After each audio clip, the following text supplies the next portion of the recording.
ó mà ṣe o, gómìnà ìpínlẹ̀ Kwara nígbà kan Adebayọ ti jáde láyé.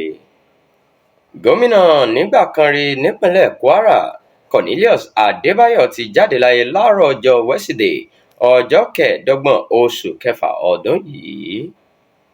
Adebayọ, ẹni tó tún ṣe mínísítà fún ètò ìròyìn yìí lórílẹ̀‐èdè yìí, ló dágbére fáyé lẹ́ni ọdún 84.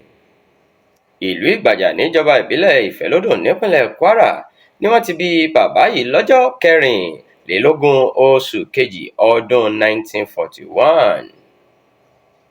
Ọdún 1979 nìròyìn gbọ́ pé Adebayọ darapọ̀ mọ́ ẹgbẹ́ òṣèlú Unity Party of Nigeria (UPN) tí wọ́n sì dìbò yàn gẹ́gẹ́ bí sẹ́nítọ̀. Ọdún 1983 ló di gómìnà ìpínlẹ̀ Kwara fúngbà díẹ̀ kí àwọn ológun tó dìtẹ̀ gbàjọba. Àsìkò ààrẹ Olúṣẹ́gun Ọbásanjọ́ ni wọ́n yàn gẹ́gẹ́ bí mínísítà fún ètò ìròyìn.